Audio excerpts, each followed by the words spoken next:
ഞങ്ങൾക്കിട്ടൊരു ചുക്കും ചെയ്തിട്ടില്ല.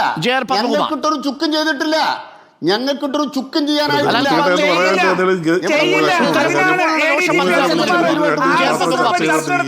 പിന്നെ ഇടയ്ക്ക് ബഹളത്തിനിടയിൽ ഒരു ചോദ്യം ചോദിക്കുകയും ചെയ്യുമ്പോൾ ഒരു ശരിയായ ഏർപ്പാടല്ലത്.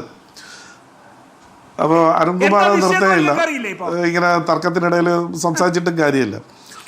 പിന്നെ താങ്കളിപ്പോൾ എന്നോട് ചോദിച്ച ചോദ്യത്തിൽ അൻവർ അത് അവസാനിപ്പിക്കും എന്ന് നമുക്ക് വേണമെങ്കിൽ പ്രതീക്ഷിക്കാം. പക്ഷേ അദ്ദേഹത്തിൻ്റെ സ്വഭാവം വെച്ചുകൊണ്ട് ഇത് എങ്ങനെ അവസാനിപ്പിക്കുമെന്ന് എനിക്ക് തോന്നുന്നില്ല. അദ്ദേഹം പേടിച്ചിട്ടുണ്ടോ എന്നുള്ള കാര്യം സത്യമാണ്. ഒരു കാര്യം നിങ്ങൾ ആലോചിച്ച് നോക്കും, നേരത്തെ മുഖ്യമന്ത്രിക്ക് പരാതി കൊടുത്തതിന് ശേഷം അദ്ദേഹം പറഞ്ഞത് സഹാവ് എന്നുള്ള നിലയിൽ എൻ്റെ കടമ ഞാൻ തീർത്തിരിക്കുന്നു.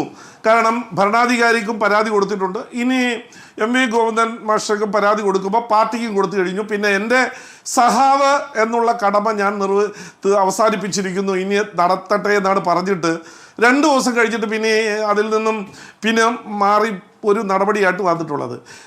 ഒരു കാര്യം സത്യമാണ്, മുഖ്യമന്ത്രി ഇന്നലെ നടത്തിയ പത്രസമ്മേളനത്തിനിടയിൽ 2 കാര്യങ്ങൾ വളരെ ഊന്നി പറഞ്ഞിട്ടുണ്ട്. ഒന്ന്, അത് അൻവറിന് നേരിട്ട് മനസ്സിലാക്കാൻ വേണ്ടിയിട്ടാണ്, അല്ലെങ്കിൽ ഇന്ന് ആരെങ്കിലും മനസ്സിലാക്കി കൊടുത്തിട്ടുണ്ടാവും.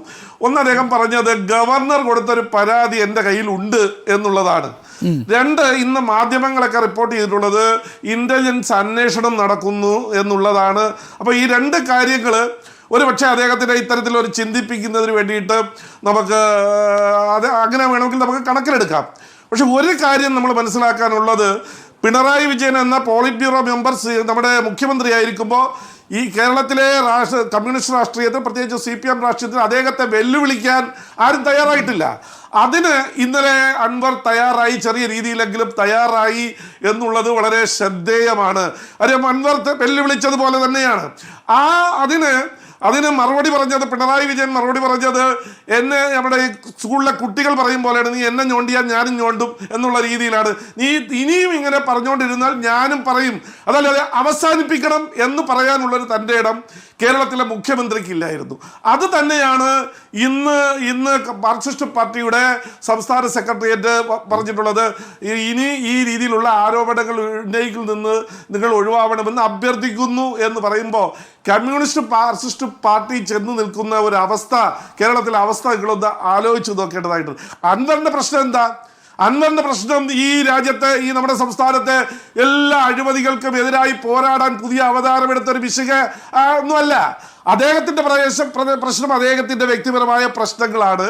ആ പ്രശ്നങ്ങൾ എന്താണ് എന്നുള്ള കാര്യം പൊതുസമൂഹത്തിന് മുന്നിൽ പുറത്തു വരേണ്ടതാണ്. മുഖ്യമന്ത്രി ഇന്നലെ ഭംഗീകരണ ചില കാര്യങ്ങളൊക്കെ സൂചിപ്പിച്ചിട്ടുണ്ട്. എത്ര ഹവാലയാണ് നടക്കുന്നത്, എവിടെയാണ്, എത്രയാണ് സ്വർണം കട്ടുകൊണ്ടു പോകുന്നത്, അത് എവിടെയാണ് എന്നുള്ള കാര്യമൊക്കെ പറഞ്ഞിട്ടുണ്ട്.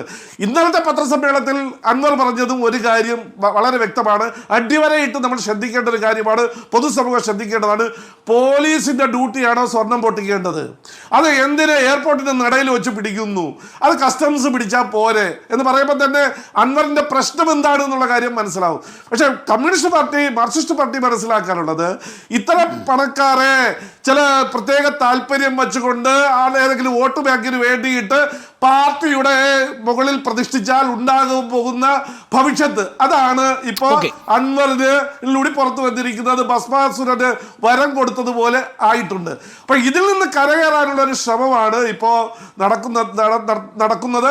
എന്തായാലും ഒരു കാര്യം ശരിയാണ് അരുണ, ഈ അൻവർ പറഞ്ഞ കാര്യം മുഖ്യമന്ത്രിയൊക്കെ പരാതി പറഞ്ഞിട്ട് പിന്നെ അതിൽ നിന്ന് ലംഘിച്ചതുപോലെ ഇപ്പൊ പാർട്ടിക്ക് വിധേയമാകുന്നുണ്ട്, ഇനി അന്വേഷണം വരെ എന്ന് പറഞ്ഞ് കാത്തിരിക്കുമെന്ന് ഞാൻ പ്രതീക്ഷിക്കുന്നില്ല. അദ്ദേഹത്തിന് പ്രത്യേക താല്പര്യങ്ങളുണ്ട്.